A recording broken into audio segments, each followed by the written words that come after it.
Hi there, my name's Jenna Butler, and I guess you're watching this video because your son or daughter is in my chemistry class this year. I'm sorry I couldn't make it to back to school night. I am at our first softball game this year, so I put together a video. I know it doesn't do the same as kind of meeting in person, but hopefully it fills a few holes or answers some questions you may have. A little about me first. I moved to Colorado from Chicago 5 years ago, almost 5 years ago, after graduating college. So I'm from the Chicagoland area. My parents and my brother still live in Chicago. Our whole family's huge Bears and Cubs fans.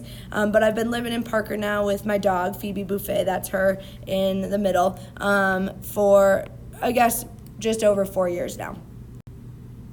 This is my 5th year teaching and my 5th year at Legend. I've taught everything from earth science, earth and environmental science, chemistry. This year I actually have chemistry, honors chemistry, and AP chemistry. So lots of different levels of chemistry. But I did go to college to be a chemistry teacher, so this is exactly where I want to be, what I want to be teaching. I absolutely love working at Legend. I think it's the best school around. I'm a little biased, obviously, but I am very involved here at Legend. What keeps me most busy is coaching softball. I'm the head JV coach. So we've had some good seasons at the JV level, and obviously our varsity team has done pretty well the past 2 years. And then in my free time in the summer, I'm involved with a nonprofit called Watts of Love, where we bring solar lights to people living in villages with no electricity. So that's a picture of me in the Philippines this past summer, about to go deliver some solar lights.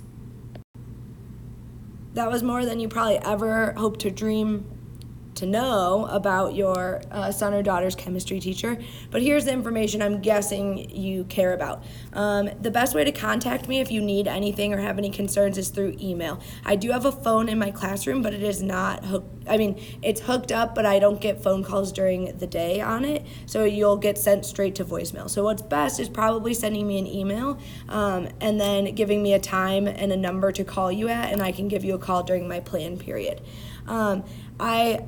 Like most teachers at Legend, I have a class website. I update it every day, so you can get information unit by unit, but honestly, the best place to look for my class is the calendar. So if you go to the calendar, there'll be a posting for every day. It tells you what we did. It has the warm-up question, the learning target. It has links that are active to any notes or papers that were handed out, and then it has any homework. So if your son or daughter says they don't have any homework, you can always pull up the calendar on Canvas and see what it says. I keep that updated daily. I also have a Remind account, so if you use the phone number 81010 and the message at Legend Chem, send it as a text, that will sign you up for my Remind messages. I don't send tons, but just, hey, we have a lab tomorrow, make sure you wear closed-toe shoes, or there's a test coming up, things like that. Just quick reminders here and there if I feel like it's necessary. The best place to see updated grades. I understand that Canvas does have grades, but your parent portal is going to be the most up-to-date grade. There might be an assignment here or there in Canvas, but I transfer everything over into the parent portal. So that is where the grades are most up-to-date if you're curious on how your son or daughter is doing. All right, I'm going to be honest. Some kids love chemistry, some kids it's not their favorite. Maybe you had a similar experience. I tend to get a wide range of, I love chemistry when I talk to parents, or yeah, chemistry was the worst, I'm lucky I passed, or I didn't pass sometimes. So just know that there probably will be a point this year where your kid needs some help. I cannot predict what unit that will be. It kind of depends on how your kid learns and what their style is and what clicks and what doesn't. But just know that I get to Legend very, very early, more earlier than I'm willing to admit, so that I'm ready to go at 7 a.m. to help kids. So I'm free most mornings except for Thursdays because we have chemistry PLC meetings. But most mornings at 7 a.m. and I do post outside my door a week ahead of time when I'm free in case I have a meeting that pops up. And then I have 8th period off. So if your kid has 8th period off, they can also come in for help. And then I am able to stay after school when softball is done. So that's late October. I will be able to stay after school. But there are also, next door I have a chemistry teacher. There are 3 other chemistry teachers always willing to help kids. So if those times don't work, I can find a chemistry teacher to help your kid that has an off period that matches, I'm willing to kind of work with your son or daughter to figure that out. Just a little bit about grades. So there will be homework in this class. Sometimes it's watching videos, sometimes it's finishing up an assignment, sometimes it is an assignment. But just so you're aware, I rarely grade homework. I will tell the kids ahead of time if there is some assignment I'm going to grade. But for the most part, I think of homework as practice to get ready for our progress checks, our PCs. So there will be 1 to 2 progress checks. I try to make it just 1 a week. They're short, 4 questions, and they get progressively harder, the questions, and those will go in the formative grade. Okay, so the homework is meant to get them ready for the progress checks. Students are allowed to remediate progress checks and get the full 8 out of 8 points, so 4 questions, 2 points each. And they can really do that at any time. It says within a week. I'm pretty flexible, like within the unit that we're studying.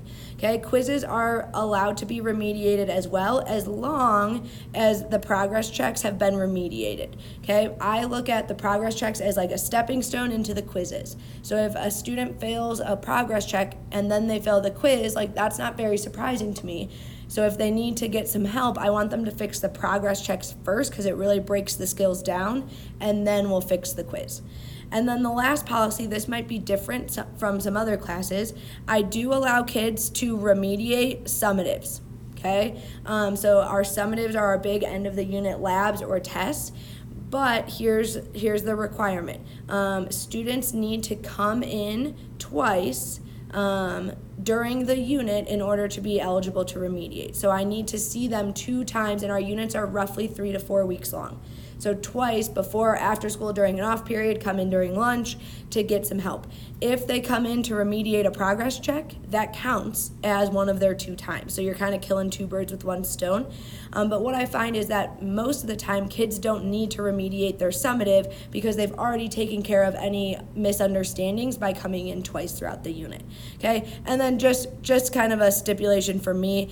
Obviously, if I have a kid who just comes in twice to check the boxes, but does no work during class, does no homework, like is not putting forth the effort, like we're not gonna let them remediate. But for the most part, that's really been a non-issue. Kids who are coming in twice are really trying to relearn the material or asking good questions, and I find that they get good scores on the summative, so it's a non-issue.